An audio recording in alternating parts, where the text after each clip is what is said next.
side here and go down. Jesse? Hey, Jeff. Wanted to ask you about the tempo on Saturday. Dylan talked about how important it was to really establish the tempo early, play a bunch of different speeds. Just maybe what did you see from the tempo of your offense on different drives, and how important is that going into Saturday? I thought it was good. I felt like when we wanted to play fast and go fast, we were able to do so with guys still having the ability to execute and play clean.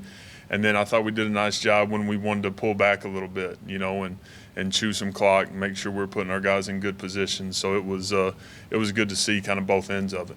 On Saturday when you play a team like SMU that plays really, really fast, wants to get up and down the field, how much more important is it to really think about tempo? Yeah, we want to dictate how the game is played for sure. There's no doubt about that. So we'll continue to be us. We got plenty to get better at, but it'll be a heck of a challenge on Saturday.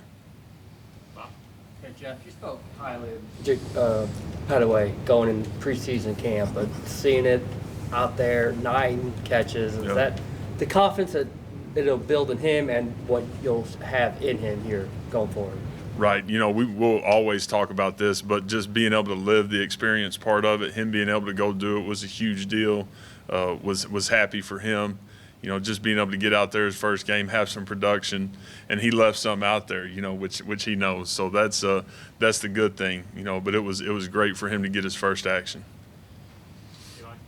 Between Dylan and Jackson, you guys didn't have an incompletion on any of the passes between the numbers. Is that something they were giving you, something you guys were emphasizing? Is there anything to read into that dominance in that part? I don't think there's a ton to read into that. I do think those guys operated, again, cleanly, and decision-making was good. So guys made some competitive plays as well. So that was also good to see. James? You had 90 snaps in the game, which is a lot. You got to play 2 units, almost probably a little bit more. How much was that a benefit for you? And also, if you could tell us a little bit about SMU defensively, that'd be great.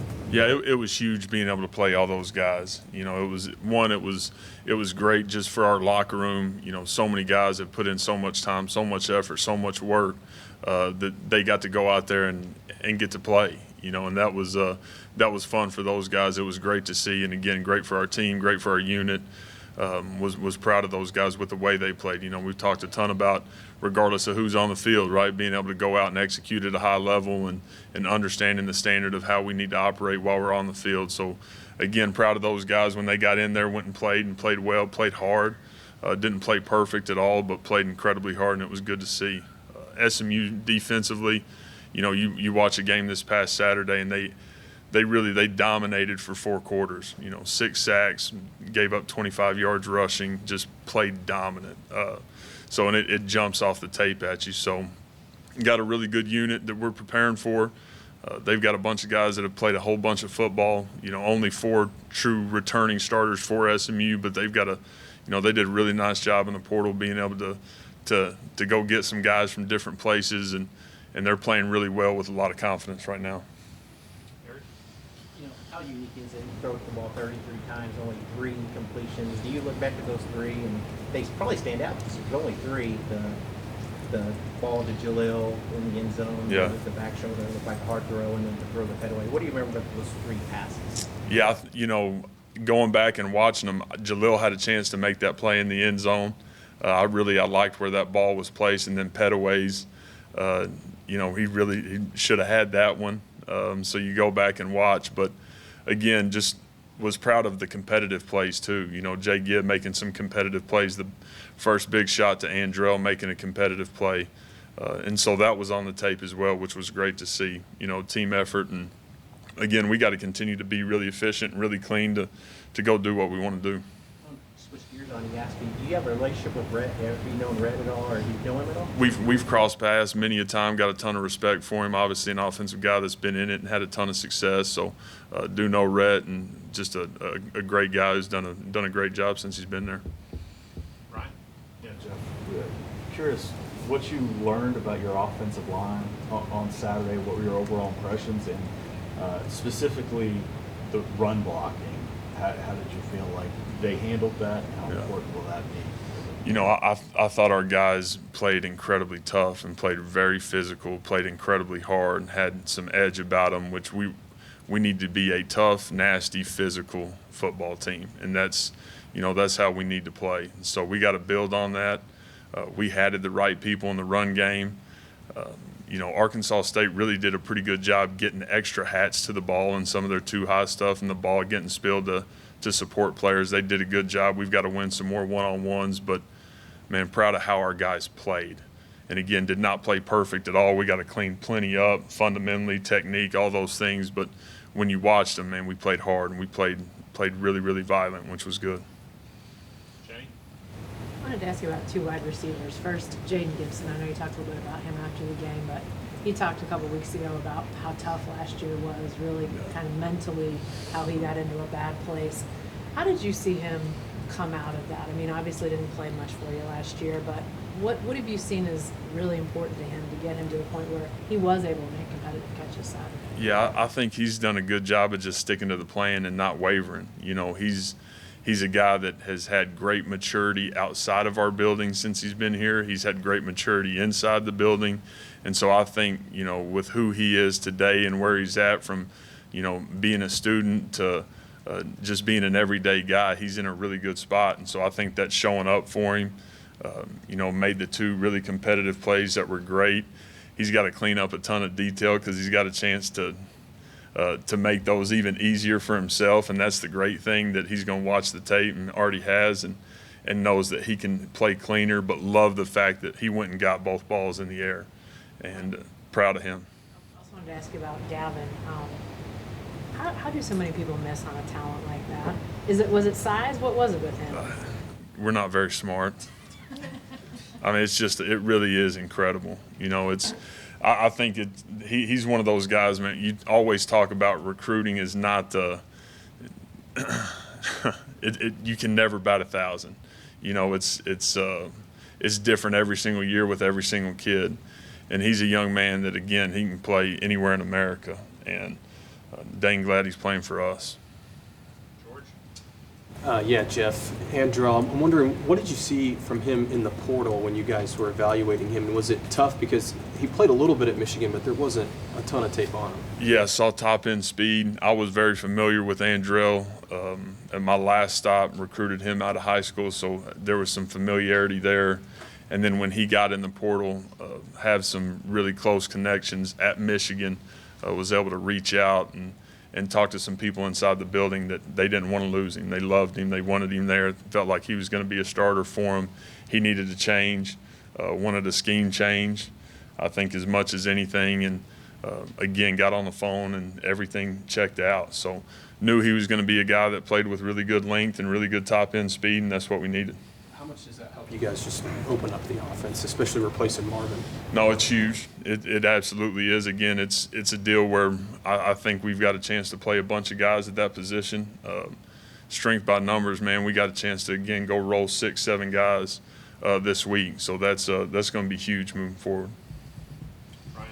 When you've got such a big running back rotation, is there like a learning curve or an adjustment for those guys, knowing that they kind of get a drive and then somebody else is coming in, don't really get a chance to get into rhythm, but still have to go perform? Is that like a different adjustment than?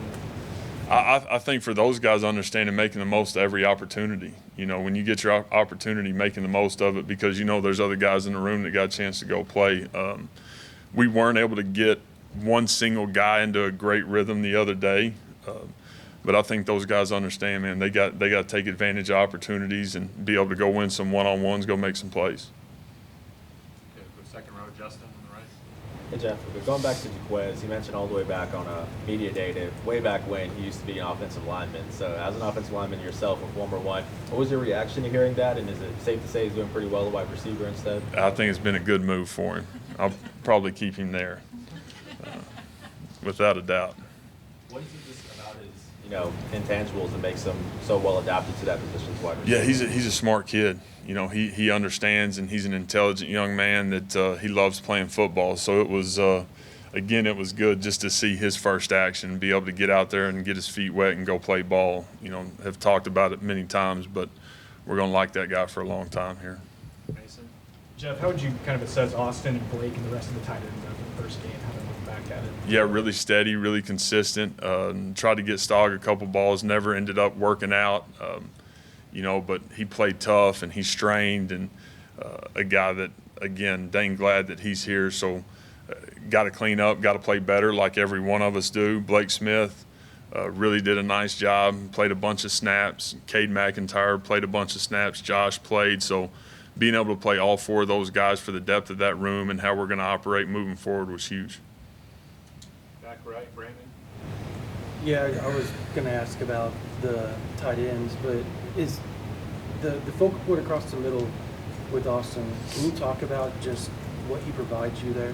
Yeah, just a big body with great length and a guy that can go get the football from a catch radius standpoint. You know, we talk about when he's covered, he's not covered. And so him being able to do those things inside is going to be huge. Come over here, far left, James. Third down conversions looked a lot better for you all this time around. Was it just getting better manageable positions for you all going on third down? Is that really a bigger difference this time this season? Yeah, I think a big part of it is we were only in 1 3rd and 10 plus all day. You know, we weren't in many 7 and 9. So when you get into that sweet spot of being 6 or less, you got a chance to go execute and operate, and being good on early downs is going to be a huge part of that. Back row, John. Jeff, Butch Jones seemed to indicate in his post-game press conference that you guys' team speed caught him by surprise, and I think he was referring to what you showed on film last year. How much faster are you guys? Can you kind of quantify that? Yeah, I think it's night and day. You know, I talked about it probably last spring and in the summer and leading up into camp, but our foot speed as a unit offensively is night and day where we were a year ago. So that's a huge deal for us, how we want to play, how we want to operate. That's why it's so important to be able to play, you know, all those wideouts, all those backs, and be able to have real depth at those positions so that guys, when they're on the field that are fast, get to play fast, you know, because they're not going to have to play 80 snaps. And so, again, I've talked about that a ton. We'll continue to, but we need great depth in those rooms to be able to go do what we want to do. Is there credit to Smitty and his staff for that as well? We're talking about team speed. Absolutely, there is. You know, being one more year in with him, and obviously the strength and conditioning part of it, the speed schools that we've done, that he's done, has just been great for our guys. In front of John, we'll go to Randall. So what did you see out of the running back group on Saturday, and was there anyone in that room who kind of stuck out to you? Yeah, I saw guys that, again, took care of the football first and foremost, did a great job with that. You know, ball security, that's going to be a huge part of it, just like it always is. But then also saw guys play really hard. We want to win more one-on-ones. We want to make a few more explosives when those opportunities come up. But we're going to get to that point. And as a group, you know, again, I saw some guys really straining like heck for their team and fighting their butt off to go win. Time for 1 or 2 more if there are any. Parker in the back. Yeah, Coach, obviously, as we saw on Saturday, you got a ton of guys that are capable of contributing at running back. How do you kind of manage the workload between your backs going forward? Is it as simple as kind of looking at how their individual skill sets match up against the next defense you're going to play that weekend? Or is it a case of more, okay, these guys took advantage of opportunities, they're going to get more of them? Yeah, I think as we move forward, there's going to be something about a guy that's having a hot hand, you know, without a doubt. You know, if a guy's in a rhythm and playing really well, then that's going to play into it. We were very pointed in how we wanted to operate the other day and being able to share carries and workloads. But as we move forward, guys that get in rhythm and have the hot hand will continue to get the rock. Okay, second row, Lewis. Jeff, what did you see from Emmett Jones just in terms of developing that wide receiver core throughout camp, and what was kind of the dynamic between you guys on Saturday? Yeah, Emmett's toughness and edge and just his consistency with his guys every single day has been incredible. You know, he's a guy that demands a ton out of that room, and he's been awesome for our staff. He really has. So from a scheme standpoint to holding those guys accountable and making them a unit, you know, that's something that's been big time for us. Last two, Jenny and George. Can I go back to Jaden for a second? His recruitment was kind of condensed coming out of high school because he decommitted from Florida, and you guys were just getting in there on him. How much do you think that, I mean, he comes in, he's highly touted, but he really didn't have a lot of time to get to know anybody before he gets here. Did any of that sort of just compound his sort of getting acclimated and get comfortable last year? Yeah, I think that part was probably hard on him because there weren't those deep-seated relationships.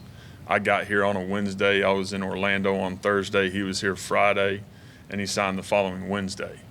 And that's how fast that went. And so he, again, he's done a great job of, man, just staying the course and understanding there's a plan, seeing the bigger picture, and getting out of his own way a little bit, and just maturing and trusting it. And so, again, looking for him to continue to do so and get better every day.